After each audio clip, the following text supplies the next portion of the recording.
పహల్గాంలో ఉగ్రవాదుల దాడుల్లో చంద్రమౌళి చనిపోవడంతో ఇప్పటికే విశాఖలో విషాద ఛాయలు అలుముకున్నాయి. ఆయన స్నేహితులు కూడా ఫ్యామిలీతో పాటు పహల్గాం వెళ్లారు. అయితే ఈ ఘటనను కళ్ళారా చూసిన నేపథ్యంలో ఇప్పటికీ కూడా కోలుకోలేని పరిస్థితి మనం చూస్తూ ఉన్నాం. ఇక్కడ శశిధర్ గారు, అదేవిధంగా ప్రమీలాదేవి గారు ఇద్దరు ఉన్నారు. చెప్తాను సార్, చెప్పండి, ఈ ఘటనకు సంబంధించి మీరు ఏం జరిగింది, మీరు ఏ అంశాలు చూస్తారు? మేము 18వ తారీఖున ఇక్కడి నుంచి బయలుదేరి శ్రీనగర్ వెళ్ళామండి. లోకల్గా శ్రీనగర్, గుల్మార్గు, సోనామార్గు చూసాం. అన్ని చూసుకుంటూ పహల్గాం వచ్చాము. పహల్గాం అనేది పహల్గాంలో ఈ స్పెసిఫిక్ ప్లేస్ మినీ స్విట్జర్లాండ్ అంటారు. ఆ మినీ స్విట్జర్లాండ్ దగ్గరికి కొండ మీద ఉంటుంది. అది 1.5 కిలోమీటర్స్ దారి. కేవలం గుర్రాలు మాత్రమే ఎక్కగలవు. అది కూడా రాళ్ళు రప్పలు తేరిపోయి ఉన్న ఒక వాగులా ఉంటుంది. ఆ వాగు మధ్యలోంచి వెళ్ళగానే లోపలికి వెళ్ళగానే ఆ ప్రక్కనే తినుబండారాలు ఉన్న చిన్న చిన్న షాప్స్ అన్నీ ఉన్నాయి. ఏదైనా తిందామా అనుకుంటే కాదు, ఒకసారి టాయిలెట్స్కి వెళ్దామంటే అక్కడి నుంచి ఒక 100-150 మీటర్స్ దూరంలో అదే ఆ ప్లేస్లో టాయిలెట్స్ ఉన్నాయి. అది ఒక పెద్ద ఓపెన్ గ్రౌండ్ అండి, పెద్ద గోల్ఫ్ కోర్స్ గ్రౌండ్లా ఉంటుంది. ఒకవైపు పెద్ద చెట్లు ఉంటే ఆ వెనక వైపు బ్యాక్గ్రౌండ్ హిమాలయస్ ఉంటుంది అన్నమాట. సో ఈ మధ్యలో అందరూ ఆడుకుంటున్నారు, తిరుగుతున్నారు. మేము టాయిలెట్స్కి వెళ్దాం, నా చివరికి వెళ్ళాం. 2-3 టాయిలెట్స్కి వెళ్ళారు అంతే. వెళ్ళి బయటకు వచ్చేసరికి గన్ షాట్స్ 2-3 షాట్స్ వినబడితే ఎవరేదో హంటింగో లేకపోతే ఏదో సంథింగ్ అలా చేస్తున్నారు అనుకున్నాం. ఆ తర్వాత మళ్ళీ 3-4 షాట్స్ వినబడి ఆడవాళ్ళ అరుపులు వినబడ్డాయి, ఏడుపులాగట. ఏంటని మేము గ్రౌండ్లోకి చూసేసరికి మాకు నియర్లీ 100-200 మీటర్స్ దూరంలో కింద ఆడవాళ్ళు ఇలా పడిపోయి ఏదో అంటున్నారు. వాళ్ళ ముందు మనుషులు పడి ఉన్నారు, కనబడ్డారు. అక్కడ నిలబడి ఒకరిద్దరు ఇలా గన్నుతో షూట్ చేస్తుండగా కనబడింది. అంతే టెర్రరిస్ట్ అటాక్ జరిగిందని మాకు అర్థమైపోయింది. వెంటనే మేము అందరూ ఆ టాయిలెట్స్ వెనక్కి దాక్కున్నాం. ఏం చేయాలో తెలియని పరిస్థితి, ఎటు వెళ్లాలో తెలియదు, ఎలా చేయాలో తెలియదు. అంత కొత్త ప్రాంతం. చూసేసరికి ఇంకా ఒక టెర్రరిస్ట్ మా వైపు రావడం కనబడంతో అయితే వెంటనే మనం పారిపోవాలని ఆ వెనక వైపు నుంచి చుట్టూ ఫెన్సింగ్ వేసింది. ఆ ఫెన్సింగ్ కింద నుంచి దూరి బయటికి మేము 6 మాతో పాటు ఒక 4-5 ఫ్యామిలీస్ వాళ్ళు కూడా కింద నుంచి దూరి పారిపోతున్నాం. అలా లాస్ట్లోని పాపం నా మిస్సెస్ చంద్రమౌళి గారు ఉన్నారు. చంద్రమౌళి గారు దూరిపోయి కిందకి నుంచి దూరారు. నా మిస్సెస్ దూరలేకపోతే సాయం చేసి లాగారు. సో మేము ఆ కింద అవతల వైపు వెళ్ళినాక అది మళ్ళీ వ్యాలీ, ఆ వాగు దాటి మళ్ళీ కొండ హిల్ స్లోప్.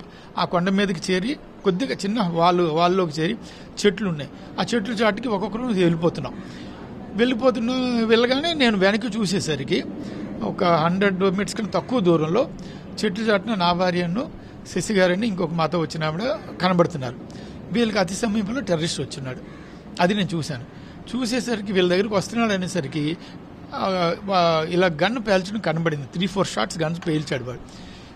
అయితే వాడు ఎటువైపు పేల్చాడో నాకు తెలియలేదు. పేల్చినాక వీళ్ళ వైపు 2-3 అడుగులు వేసి చూసి మళ్ళీ వెనక్కి వెళ్ళిపోయాడండి. మళ్ళీ ఆ గ్రౌండ్లోకి వెళ్ళిపోతున్నాడు అనమాట. అంతేగాని ఆ షాట్స్ పేల్చింది మౌలి గారినే పేల్చాడని సంగతి నాకు తెలియలేదు. సో మేము ఆడు వెళ్ళిపోయిన తర్వాత 5-10 నిమిషాలు చెట్టు చాటున ఉండిపోయాం. ఇంకా మాకు లోపల నుంచి గన్ షాట్స్ వినబడుతూనే ఉన్నాయి. అప్పుడు ఇంకా నేను వీళ్ళకి సైజ్ చేస్తున్నాను, రండి కిందకి రండి. ఎందుకంటే మళ్ళీ ఎటు నుంచి ఎటు వస్తారో రండి వచ్చి అప్పుడు వీళ్ళు నెమ్మదిగా అడుగులు వేసుకుంటూ వచ్చారు. ఆయన భార్య కూడా ఉన్నారు.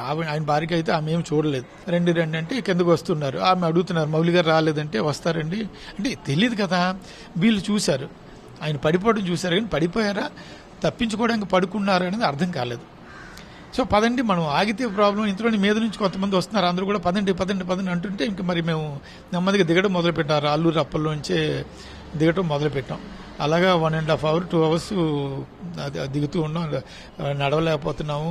గుండె దడ, ఆయాసం, భయం, ఇంకా అన్నిట్లో అలాగా క్రిందకి దిగుతూ ఉన్నాం. అప్పటికి 3/4 డిస్టెన్స్ మేము కిందకి దిగినాక మాకు ఎదురు పోలీసులు అప్పుడు మీదకి వస్తున్నారు అన్నమాట. ఇప్పుడు ప్రమీలాదేవి గారు ఉన్నారు, అంతా మాట్లాడదాం. సుమిత్రాదేవి గారు, మేడం చెప్పండి. ఇప్పుడు మీరు అక్కడ ఘటన చూశారు కదా, చూసిన టెర్రరిస్టులకు సంబంధించి ఏమైనా మాట్లాడడం కానీ వాళ్ళని హెచ్చరిక చేయడం కానీ ఏమన్నా మీకు అనిపించింది? మాకు ఒక 10 అడుగుల దూరంలోకి అయితే టెర్రరిస్ట్ వచ్చేసాడండి. మౌలి గారిని కూర్చో అనడం వరకు మేము విన్నామండి. మిగతా మాటలు ఏమీ వినలేదండి. భయంలో, షాక్లో ఉన్నాం. అందుకని మేము బేసిక్గా మేమేమీ వినలేదండి. కానీ వాడు ఎందుకు 2-3 రౌండ్స్ గన్ పేల్చాడు అనేది మాకు అర్థం కాలేదండి. అది ఆయన వైపు షూట్ చేశాడా, జనరల్గా గాలిలో కాల్పులు జరిపాడని మాకు అర్థం కాలేదండి. కానీ వాడు షూట్ చేస్తే ఆ చెట్టు బెరడెగిరి మా వరకు వచ్చి పడిందండి. ఇలా అయిపోయామండి, భయంకి అలా అయిపోయింది. అలా నిలబడ్డామండి. నేను కదలలేదు కూడా, అలా ఉండిపోయాను షాక్లోని. నా పక్కనున్న ఆవిడ కొంచెం ధైర్యం చేసి ఇలా వంగొని చూశారండి. చూసేటప్పటికి వాడు మౌలి గారిని షూట్ చేశారు అని ఆవిడ అన్నారు. లేదు, ఆయన భయంతో పడిపోయారు అని నేను అనుకున్నామండి. ఈయనేమో వాడు ఉన్నంతసేపు ఉన్నారండి. వాడు ఒక నిమిషం నిలబడి చూసి మా వైపు ఇలా చూసి ఆడవాళ్లే ఉన్నారు అని కన్ఫర్మ్ చేసుకొని ఆడు మళ్ళా వెనక ఓపెనింగ్ ప్లేస్లోకి వెళ్ళిపోయాడండి. అది మా అదృష్టం అండి. ప్లీజ్. ఇది ఏదైతే అక్కడ ఘటన జరిగిన తర్వాత తమంతా ఒకసారి కూడా షాక్కు గురయ్యాము.